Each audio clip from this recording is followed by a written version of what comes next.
ಎಲ್ಲರಿಗೂ ನಮಸ್ಕಾರ ಸ್ನೇಹಿತರೆ.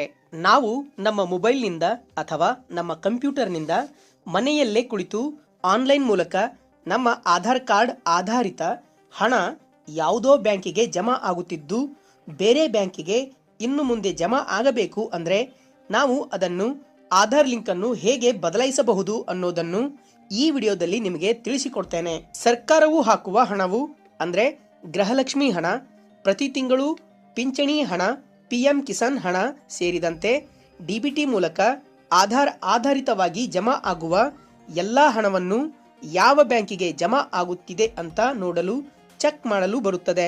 ಜೊತೆಗೆ ನಿಮ್ಮದೇ ಆದ ಬೇರೆ ಬ್ಯಾಂಕಿಗೆ ಬರುವಂತೆಯೂ ಕೂಡ ಬದಲಾಯಿಸಲು ಕೂಡ ಬರುತ್ತದೆ. ಹಾಗೂ ಬ್ಯಾಂಕಿಗೆ ಹೋಗದೆ ನಿಮ್ಮ ಆಧಾರ್ ಕಾರ್ಡ್ ಲಿಂಕ್ ಅನ್ನು ಯಾವುದೇ ಬ್ಯಾಂಕಿಗೆ ಲಿಂಕ್ ಮಾಡಿಕೊಳ್ಳಲು ಕೂಡ ಬರುತ್ತದೆ. ಬನ್ನಿ ಇಷ್ಟಕ್ಕೂ ಪ್ರತಿಯೊಂದು ಹಂತ ಹಂತವಾಗಿ ಹೇಗೆ ಮಾಡಬೇಕು ಅನ್ನೋದನ್ನು ಲೈವ್ ಆಗಿ ತೋರಿಸ್ತೇನೆ. ನೀವು ಕೂಡ ಫಾಲೋ ಮಾಡಿಕೊಳ್ಳಬಹುದು.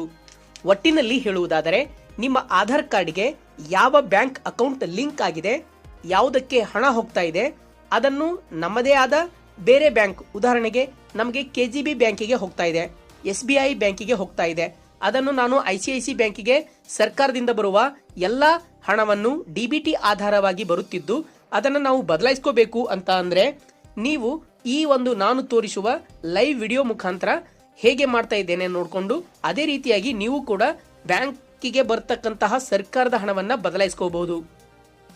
ಹಾಗೂ ಯಾವ ಬ್ಯಾಂಕಿಗೆ ನಮ್ಮ ಒಂದು ಸರ್ಕಾರದಿಂದ ಬರ್ತಕ್ಕಂಥ ಹಣ ಜಮಾ ಆಗ್ತಾ ಇದೆ, NPCI ಆಗಿದೇನೋ ಇಲ್ವೋ ಅನ್ನೋದನ್ನು ಕೂಡ ಚೆಕ್ ಮಾಡಬಹುದು.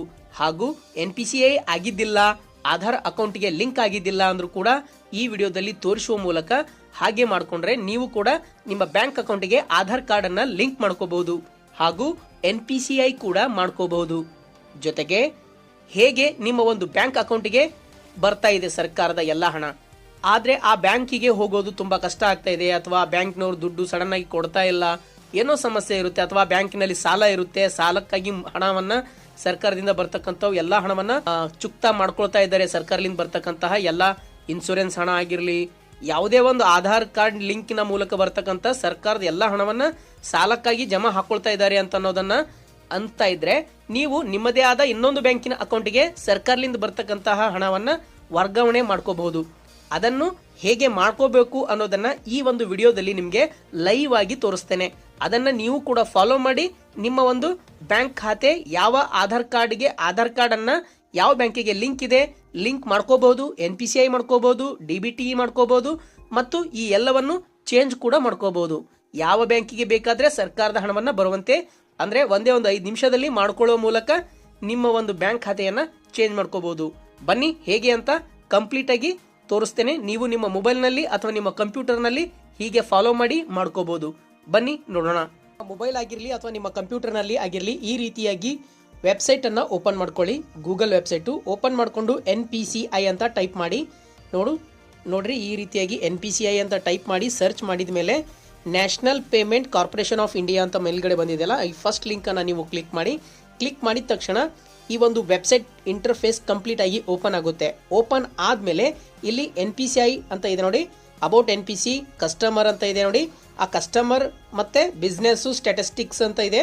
ಕಸ್ಟಮರ್ ಮೇಲೆ ನೀವು ಕ್ಲಿಕ್ ಮಾಡಿಕೊಂಡು ಕೆಳಗಡೆ ಭಾರತ್ ಆಧಾರ್ ಸೀಡಿಂಗ್ ಎನೇಬಲ್ ಅಂತ ಇದೆ ನೋಡಿ, ಅದ್ರ ಮೇಲೆ ನೀವು ಕ್ಲಿಕ್ ಮಾಡ್ಕೊಳ್ಳಿ. ಕ್ಲಿಕ್ ಮಾಡ್ಕೊಂಡಿದ್ದ ತಕ್ಷಣ ಈ ರೀತಿಯಾಗಿ ಮತ್ತೆ ಒಂದು ವೆಬ್ಸೈಟ್ ಪೇಜ್ ಓಪನ್ ಆಗುತ್ತೆ. ಇದು ಸ್ವಲ್ಪ ಲೋಡಿಂಗ್ ತಗೊಳುತ್ತೆ, ಕೆಲವೊಬ್ಬರಿಗೆ ಸ್ವಲ್ಪ ಲೇಟ್ ಆಗಿ ಓಪನ್ ಆಗುತ್ತೆ, ಆದ್ರೂ ಕೂಡ ಅದು ಓಪನ್ ಆಗೋವರೆಗೂ ವೇಟ್ ಮಾಡಿ. 8 ನಿಮಿಷದಲ್ಲೇ ನೀವು ಮಾಡಬೇಕು. ನೋಡಿ ಈ ರೀತಿಯಾಗಿ ಓಪನ್ ಆಯ್ತು. ಓಪನ್ ಆದ ಮೇಲೆ ಇಲ್ಲಿ home, Aadhaar seeding, account details, Aadhaar map status, Aadhaar mapping history, request status check. ಇಲ್ಲಿ ನಾವು ಆಧಾರ್ ಸೀಡಿಂಗ್ ಅಥವಾ ಡಿ ಸೀಡಿಂಗ್ ಅಂದ್ರೆ ನೀವು ಆಧಾರನ್ನ ಲಿಂಕು ಮಾಡಬಹುದು ಅಥವಾ ಅದರಿಂದ ಡಿಸ್ಕನೆಕ್ಟ್ ಕೂಡ ಮಾಡಬಹುದು. ಈ ಒಂದು ಎಂಟರ್ ಯುವರ್ ಆಧಾರ್ ಅಂತ ಇದೆಯಲ್ಲ ಅದ್ರ ಮೇಲೆ ನೀವು ಕ್ಲಿಕ್ ಮಾಡ್ಕೊಳ್ಳಿ. ಆಧಾರ್ ಸೀಡಿಂಗ್ ಮೇಲೆ ಕ್ಲಿಕ್ ಮಾಡ್ಕೊಂಡಿದ ತಕ್ಷಣ ಈ ರೀತಿಯಾಗಿ ಆಧಾರ್ ನಂಬರ್ ಅನ್ನ ಎಂಟ್ರಿ ಮಾಡಿ ಆ ಒಂದು ಬಾಕ್ಸ್ ಅಲ್ಲಿ ಇರ್ತಕ್ಕಂಥ ಕ್ಯಾಪ್ಚಾ ಕೋಡ್ ಅನ್ನ ಹಾಕಿ ಚೆಕ್ ಸ್ಟೇಟಸ್ ಮೇಲೆ ನೀವು ಕ್ಲಿಕ್ ಮಾಡ್ಕೊಳ್ಳಿ. ಕ್ಲಿಕ್ ಮಾಡ್ಕೊಂಡಿದ ತಕ್ಷಣ ನಿಮ್ಮ ಒಂದು ಆಧಾರ್ಗೆ ಯಾವ ಮೊಬೈಲ್ ನಂಬರ್ ಲಿಂಕ್ ಆಗಿರುತ್ತೋ ಅದಕ್ಕೊಂದು OTP ಹೋಗುತ್ತೆ. ಆ ಒಂದು OTP ಯಲ್ಲಿ 6 ನಂಬರ್ ಇರುತ್ತೆ. ಆ 6 ನಂಬರು ಈ ಕಾಲಮ್ ಅಲ್ಲಿ ನೀವು ಹಾಕಬೇಕು. ಹಾಕಿದ ತಕ್ಷಣ ನಿಮ್ಮ ಒಂದು ಆಧಾರ್ ಮ್ಯಾಪ್ ಯಾವ ಬ್ಯಾಂಕಿಗೆ ಆಗಿದೆ ಅನ್ನೋದನ್ನು ನೀವು ಇಲ್ಲಿ ಚೆಕ್ ಮಾಡ್ಬೋದು. ಆಧಾರ್ ಮ್ಯಾಪ್ಡ್ ಸ್ಟೇಟಸನ್ನು ಚೆಕ್ ಮಾಡ್ತಾ ಇದ್ದೇನೆ. ಕನ್ಫರ್ಮ್ ಮೇಲೆ ನಾನು ಕ್ಲಿಕ್ ಮಾಡ್ತೇನೆ. ಈಗ ನಾನು OTP ಹಾಕಿದ್ದಾಯಿತು. ಈಗ ಕನ್ಫರ್ಮ್ ಮೇಲೆ ನಾನು ಕ್ಲಿಕ್ ಮಾಡಿದ ತಕ್ಷಣ ಬಂತು ನೋಡಿ, ನನ್ನ ಒಂದು ಆಧಾರ್ ಕಾರ್ಡ್ ಯಾವ ಬ್ಯಾಂಕಿಗೆ ಲಿಂಕ್ ಆಗಿದೆ ಅನ್ನೋದನ್ನು ತೋರಿಸಿದೆ ಮತ್ತು ಯಾವ ದಿನಾಂಕದಂದು ಲಿಂಕ್ ಆಗಿದೆ ಅನ್ನೋದು ಕೂಡ ತೋರಿಸ್ತಾ ಇದೆ. ಆಧಾರ್ ಸಂಖ್ಯೆ ಕೊನೆಯ 4 ಅಂಕೆಗಳು India post payment bank 2021 December 30ರಂದು ಲಿಂಕ್ ಆಗಿದೆ. ಎನೇಬಲ್ಡ್ ಫಾರ್ DBT ಅಂತ ಇದೆ, ಡೈರೆಕ್ಟ್ ಬೆನಿಫಿಷರಿ ಟ್ರಾನ್ಸ್ಫರ್. ಇದರ ಮೂಲಕ ಸರ್ಕಾರದಿಂದ ಬರ್ತಕ್ಕಂಥ ಎಲ್ಲ ಹಣ ಈ ಬ್ಯಾಂಕಿಗೆ ಬರುತ್ತೆ. ನಾನು ಅದನ್ನು ಚೇಂಜ್ ಮಾಡ್ತೇನೆ. ಚೇಂಜ್ ಮಾಡಿ ಆಧಾರ್ ಸೀಡಿಂಗ್ ನಾನು ಕ್ಲಿಕ್ ಮಾಡಿಕೊಂಡೆ. ನೋಡಿ ಗ್ರೀನ್ ಕಲರ್ ಬಂದಿದೆ. ಕ್ಲಿಕ್ ಮಾಡಿಕೊಂಡು ನನ್ನ ಒಂದು ಆಧಾರ್ ಸಂಖ್ಯೆಯನ್ನು ಹಾಕ್ತಾ ಇದ್ದೇನೆ. ಅಂದರೆ ನಾನು ಇಂಡಿಯಾ ಪೋಸ್ಟ್ ಪೇಮೆಂಟ್ ಬ್ಯಾಂಕಿಂದ SBI ಬ್ಯಾಂಕಿಗೆ ನನ್ನ ಒಂದು ಸರ್ಕಾರದಿಂದ ಬರ್ತಕ್ಕಂಥ ಹಣವನ್ನು ಬದಲಾವಣೆ ಮಾಡ್ಕೊಳ್ಳೋಕ್ಕೆ ಇಷ್ಟಪಡ್ತಾ ಇದ್ದೇನೆ. ಅದಕ್ಕೋಸ್ಕರ ನನ್ನ ಒಂದು ಯಾವ ಬ್ಯಾಂಕಿಗೆ ನಾನು ತಗೋಬೇಕು ಅಂತ ಇದ್ದೇನೆ ಅದನ್ನು ಬ್ಯಾಂಕನ್ನು ಸೆಲೆಕ್ಟ್ ಮಾಡಿಕೊಂಡು ಸೀಡಿಂಗ್ ಅಂತ ನಾನು ಕ್ಲಿಕ್ ಮಾಡಿಕೊಂಡು, ಫ್ರೆಶ್ ಸೀಡಿಂಗ್ ಅಂತಂದರೆ ಒಟ್ಟೆ ನೀನು ನಿಮ್ಮ ಒಂದು ಆಧಾರ್ ಕಾರ್ಡು ಯಾವ ಬ್ಯಾಂಕಿಗೆ ಲಿಂಕ್ ಇಲ್ಲ ಅಂದರೆ ಫಸ್ಟ್ ಒನ್ ಸೆಲೆಕ್ಟ್ ಮಾಡ್ಕೋಬೇಕು. ಇಲ್ಲಿ ಕೆಳಗಡೆ ನಾನು movement from one bank to other bank ಅಂತ ಇದೆಯಲ್ಲ ಅದನ್ನು ಕ್ಲಿಕ್ ಮಾಡ್ತಾ ಇದ್ದೇನೆ. ಯಾಕಂತಂದರೆ ಈಗ ಆಲ್ರೆಡಿ ನನ್ನ ಒಂದು ಬ್ಯಾಂಕ್ ಅಕೌಂಟಿಗೆ ಆಧಾರ್ ಲಿಂಕ್ ಇದೆ, ಅದು ಇಂಡಿಯಾ ಪೋಸ್ಟ್ ಪೇಮೆಂಟ್ ಬ್ಯಾಂಕಿಗೆ. ಅದಕ್ಕೋಸ್ಕರ ನಾನು ಕೆಳಗಡೆ ಇರೋದನ್ನ ಕೊನೆಯಲ್ಲಿ ಇರ್ತಕ್ಕಂಥದ್ದನ್ನು ಸೆಲೆಕ್ಟ್ ಮಾಡ್ಕೊಳ್ತಾ ಇದ್ದೇನೆ. Movement same bank with other account ಅಂತಂದರೆ ಅದೇ ಬ್ಯಾಂಕಲ್ಲೇ ಬೇರೆ ಅಕೌಂಟ್ ಇದ್ದರೆ ಆ ಒಂದು ಅಕೌಂಟ್ ನಂಬರ್ ಹಾಕುವ ಮೂಲಕ ಅದಕ್ಕೆ ಜಮಾ ಆಗುವಂತೆ ಮಾಡ್ಕೋಬಹುದು. ಇಲ್ಲಿ ಒಂದು ಅಕೌಂಟ್ ನಂಬರ್ ಅಂತ ಇದೆಯಲ್ಲ, ಈ ಒಂದು ನನ್ನ ಒಂದು ಸ್ಟೇಟ್ ಬ್ಯಾಂಕ್ ಅಕೌಂಟ್ ನಂಬರನ್ನು ಈ ಒಂದು ಕಾಲಮಲ್ಲಿ ನಾನು ಹಾಕ್ತಾ ಇದ್ದೇನೆ. ಇದೇ ರೀತಿಯಾಗಿ ನೀವು ಕೂಡ ಯಾವ ಬ್ಯಾಂಕ್ ಇದೆ ಆ ಬ್ಯಾಂಕ್ ನೇಮನ್ನು ಸೆಲೆಕ್ಟ್ ಮಾಡಿಕೊಂಡು ಆನಂತರ ಆ ಬ್ಯಾಂಕಿನ ಅಕೌಂಟ್ ನಂಬರು ಒಂದು ಸ್ವಲ್ಪನೂ ಕೂಡ ಮಿಸ್ಟೇಕ್ ಇಲ್ಲದೇನೆ ಕರೆಕ್ಟಾಗಿ ಫಿಲಪ್ ಮಾಡಿ ಈ ಸೈಡಲ್ಲಿ ಅಕೌಂಟ್ ನಂಬರ್ ಇರೋದರಲ್ಲೇ ಹಾಕಿ, ಮತ್ತೆ ಕನ್ಫರ್ಮ್ ಅಕೌಂಟ್ ನಂಬರಲ್ಲಿ ಇರೋದರಲ್ಲೂ ಕೂಡ ಸೇಮ್ ಎರಡು ಕಡೆ ಒಂದೇ ಥರ ಇರೋ ಹಾಗೆ ಒಂದೇ ಬ್ಯಾಂಕ್ ಅಕೌಂಟ್ ನಂಬರನ್ನು ಹಾಕಿ. ಅಂದರೆ ಇದೇ ಬ್ಯಾಂಕ್ ಅಕೌಂಟ್ ನಂಬರನ್ನು ಹಾಕಿ. ಸ್ಟೇಟ್ ಬ್ಯಾಂಕ್ ಆಫ್ ಇಂಡಿಯಾ ಏನು ನಾನು ಸೆಲೆಕ್ಟ್ ಮಾಡ್ಕೊಂಡಿದ್ದೇನೆ ಅದೇ ಎರಡೂ ಬಾರಿ ಆ ಎರಡೂ ಕಾಲಮಲ್ಲಿ ಸೇಮ್ ಹಾಕಬೇಕು.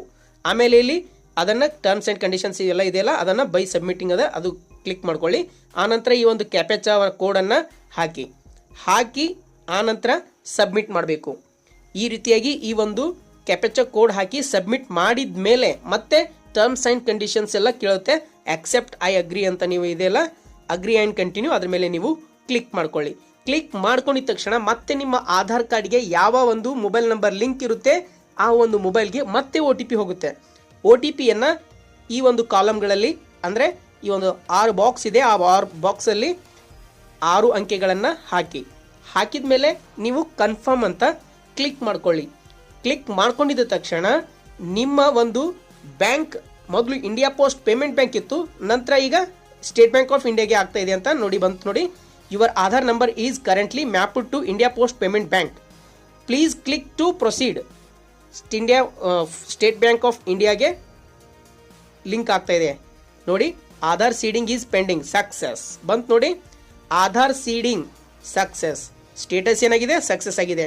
ಈ ರೀತಿಯಾಗಿ ನನಗೆ ಒಂದು ಮೆಸೇಜ್ ಕೂಡ ಬಂತು ನೋಡಿ, ನಿಮಗೆ ತೋರಿಸ್ತಾ ಇದ್ದೀನಲ್ಲ ಸ್ಕ್ರೀನ್ ಮೇಲೆ. ಈ ರೀತಿಯಾಗಿ ಮೆಸೇಜ್ ಕೂಡ ಬಂತು. ನನ್ನ ಒಂದು ಬ್ಯಾಂಕ್ ಅಕೌಂಟಿಗೆ ಯಾವ ಒಂದು ಮೊಬೈಲ್ ನಂಬರ್ ಲಿಂಕ್ ಇರುತ್ತೆ ಆ ಒಂದು ಮೊಬೈಲ್ಗೆ ನಿಮ್ಮ ಆಧಾರ್ ಸೀಡಿಂಗ್ ಈ ಒಂದು ಬ್ಯಾಂಕ್ ಅಕೌಂಟಿಗೆ ಲಿಂಕ್ ಆಗಿದೆ ಅಂತ ಬಂತು ನೋಡಿ. ಈ ರೀತಿಯಾಗಿ your Aadhaar successfully reseeded from India post payment bank to State Bank of India account number ಅಂತ ಬಂದಿದೆ. ಈ ರೀತಿಯಾಗಿ ನೀವು ಕೂಡ ಒಂದು ನಿಮ್ಮ ಮೊಬೈಲ್ನಲ್ಲಿ ಅಥವಾ ಕಂಪ್ಯೂಟರಲ್ಲಿ ಮಾಡ್ಕೋಬಹುದು.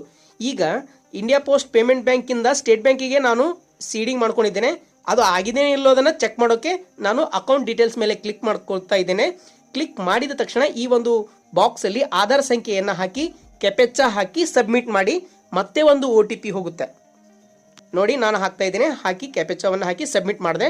OTPಯನ್ನು ಈ ಒಂದು ಬಾಕ್ಸ್ಗಳಲ್ಲಿ 6 ಬಾಕ್ಸ್ಗಳಲ್ಲಿ ಆ ಒಂದು 6 ಸಂಖ್ಯೆಗಳನ್ನು ಹಾಕಿ ಕನ್ಫರ್ಮ್ ಅಂತ ನೀವು ಕ್ಲಿಕ್ ಮಾಡ್ಕೊಳ್ಳಿ.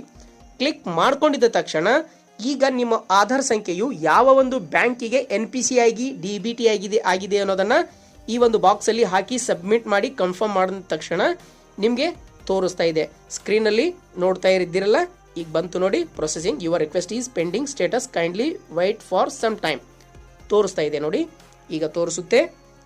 ಕೇವಲ ಈ ಒಂದು ಸೀಸನ್ ಎಕ್ಸ್ಪೈರ್ ಇನ್ 2 ಮಿನಿಟ್ಸ್ ಬಂತು ನೋಡಿ. ಅಕೌಂಟ್ ಡೀಟೇಲ್ಸ್ ಬಂತು ನೋಡಿ, ಆಧಾರ್ ನಂಬರ್ ಬಂದಿದೆ, ಯಾವ ಬ್ಯಾಂಕಿಗೆ ಲಿಂಕ್ ಆಗಿದೆ ಅನ್ನೋದು ಕೂಡ ಬಂತು ನೋಡಿ. ಈ ರೀತಿಯಾಗಿ ಆಧಾರ್ ಮ್ಯಾಪ್ಡ್ ಸ್ಟೇಟಸ್ ಅನ್ನ ನೀವು ಕೂಡ ಚೆಕ್ ಮಾಡಬಹುದು. ಇಲ್ಲಿ ನೋಡಿ, your season will expire in 2 minutes. 8 ನಿಮಿಷಗಳಲ್ಲೇ ಮಾಡ್ಕೋಬೇಕು, ಏನೇ ಮಾಡ್ಕೊಳ್ಳೋದಿದ್ರು.